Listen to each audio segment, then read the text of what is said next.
Valor to me! Alrighty, hello everybody. So in this video, I'm gonna drop 10 quick little tips slash tricks of some interactions with Quinn that could really help you in your solo queue games. And I'm dropping this video now because I see that Quinn is basically on this huge hype train right now, and she's almost pick or ban, especially in my elo. Like I can hardly even play her right now. So I guess a lot of people are interested in playing her after Tyler 1 started doing well. And I don't really see any videos on people giving tips or like any sort of guide towards Quinn, so that's what my channel is going to focus on. So just like a little proof, on this account right now I am master currently in North America, and I've been one tricking Quinn ever since seasons 5, so I kind of know some things about this champion before she was even meta. And so hopefully you guys can take something from this video and incorporate it in your solo queue games. Alright, so tip number 1 is when you're doing any sort of trade with an enemy, or if you're trying to do an all-in or something, when you use your E, press E and then sidestep. So what I mean by that, I'm going to press E on him. I'm going to quickly attack the Harrier mark and run sideways. So I'm going to show you what the combo looks like. So I'm right here. I press E, auto attack quickly, and run really quick sideways. So what the reason of doing this is because when you press E on an enemy and they have any skill shot at all, they're going to throw their skill shot sideways because they know that your E goes in a straight direction. Like they know it right there. They're going to send their skill shot right where you are. But with the movement speed that you get from Vault or from Harrier, let's see right here. So right here we get 500 movement speed of maxed out Harrier when I do it. So if I press E and then click it and then run sideways, you're so quick, and they're going to throw their skill shot 99% of the time in this direction, and you'll easily be able to dodge it. So right here you press E, auto attack, and then run away really quick, and you're going to easily be able to bait skill shots and juke it that way. Alright, so tip number 2 is that if a champion is going over Blast Cone, my vaults can cancel them in mid-air. So when they hit the Blast Cone, I'm able to cancel it. And this is so critical on Quinn because not many opponents know that this interaction exists. So if they ever go close towards Blast Cone, you can usually catch them off guard. So I'm going to show you really quickly a clip of me doing an in-game, which led to my team getting a double kill because the enemy Kayn had no idea that I can do this. And I was able to outplay him and grant my team 2 free kills.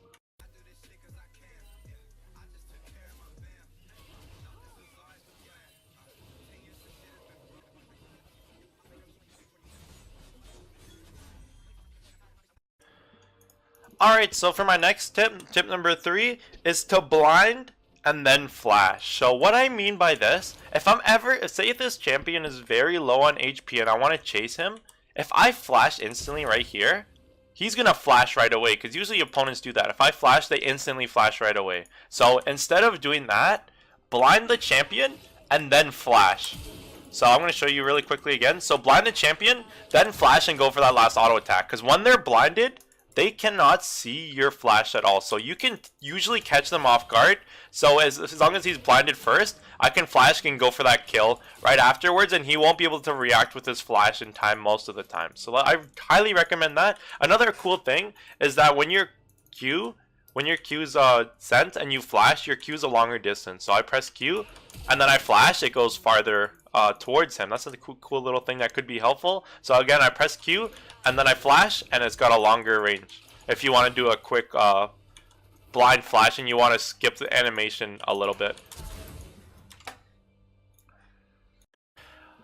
Alright, so the next tip is to trade when your passive's coming up. So what I mean by this, say I'm in lane, I'm last hitting, I see my passive about to come back up. That's when I go in for a trade, because as I do the trade, my passive is going to come back up during the trade, and I get an extra Harrier proc in that whole rotation, which really amplifies your damage. So just choose your fights accordingly. So instead of trying to go in for a trade when my Harrier is not on cooldown, or my Harrier's on cooldown, I can just wait until it's about 3 seconds, and then I can go back in, and then just completely maximize my damage for the trade, and then I can back off if I want to. So another thing as well, which I think is super beneficial, is when I have a Harrier mark on a minion or something, I use that and then I go in. So if I'm really zoning them or something, and I see a Harrier mark comes on the enemy minion, I'm going to auto attack that Harrier proc right here. So I'm going to auto attack it, and then I can run at them because you get the enhanced movement speed, so you're able to chase them down, and then you can press E on them and then catch up to them. So that's a really good thing too if you have lane pressure and you're zoning the enemy.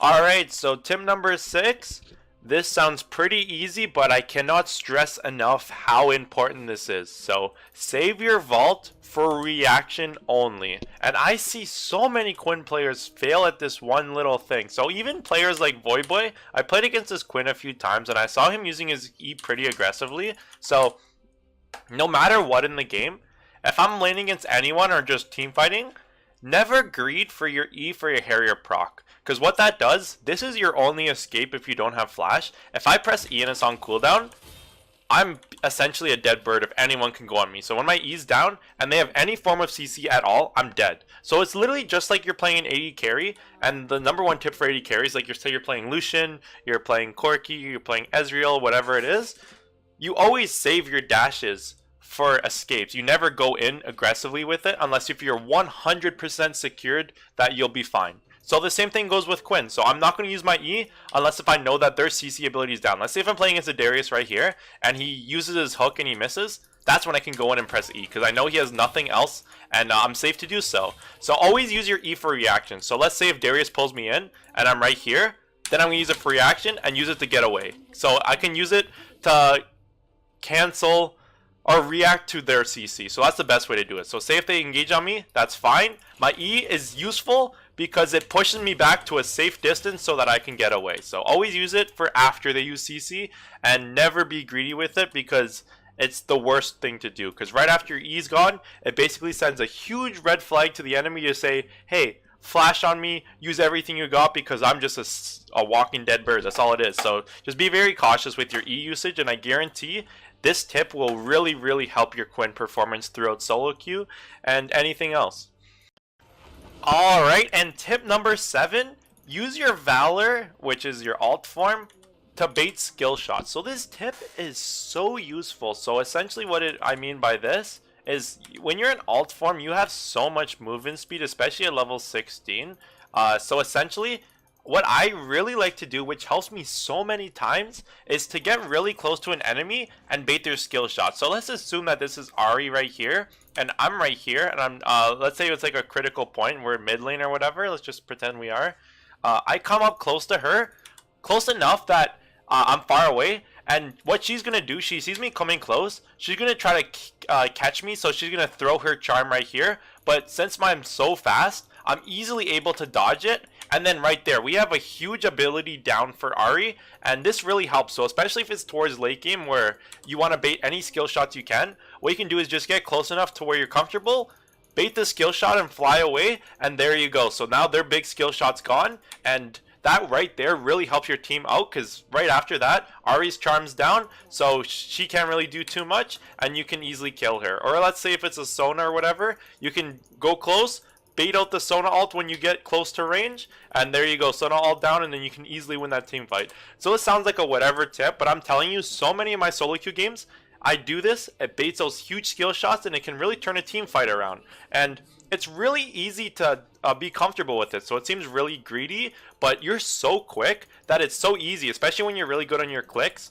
You can juke it pretty easily, and I don't think I've ever been caught by a skill shot in mid-air. You're just way too quick. So if I'm moving around like this, there's almost no way for Ahri to be able to land anything on me as long as I'm like playing properly and I'm focused in the game and I'm trying to dodge it. So just I really recommend this. I can really help you guys to turn team fights around.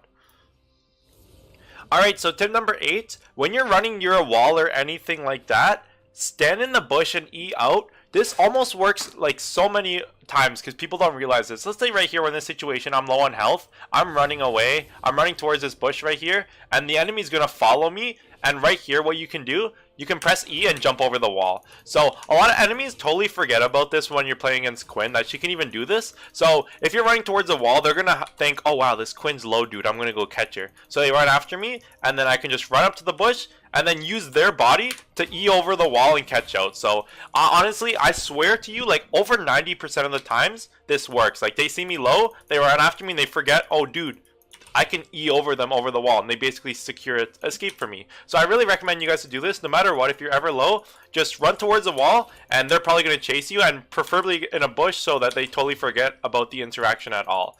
And it can really help you with escapes, because a lot of people don't even know that Quinn can even wall jump at all, because they don't play against too many Quinns. And now I don't see too many Quinns like abusing this, so I totally recommend you guys to do this. And tip number 9 is that when you have Baron, you have when you're in Valor form, you don't cancel your Valor. So you're able to back while you're still in alt form. So this is really useful in many situations, but it's only when you have Baron recall. Alright, and last but not least, tip number 10. Alright, so this tip is actually so big, and I don't think many Quins know about this at all. So what it essentially is, I'm going to show you. So I don't know if you guys know how Quin's ult works, but what it does is that if you get hit by an enemy auto attack or enemy tower, you get slowed temporarily for 3 seconds. But if you have a shield at all, and any sort of shield at all, if you get hit by any of that, you don't get slowed. So I'm going to show you right here. I got a shield, I go under tower, I'm not slowed at all. So this is actually low-key why Bloodthirster is pretty good on Quinn if you can fit in some sort of build, because the towers is whatever. Sometimes you don't really need the movement speed under towers, but against enemy champions is so big, because if you get close to them, they're going to use an ability to try to slow you down. But if you have a shield and like Ezreal Qs me, I'm not going to get slowed, and I'm able to chase him still, which a lot of people don't know about. So right here I got the shield, under tower, and I still get the full movement speed. So it's pretty busted if you can find a way to abuse it. And that's also why Janna is a pretty good support for Quinn, or any shield supports at all. So if you ever get shielded and you got ult, just go all the way and you won't be slowed. Kiki, do you love me? Are you riding? Say you never ever leave from beside me. Cause I want you, and I need you, and I'm down for you always.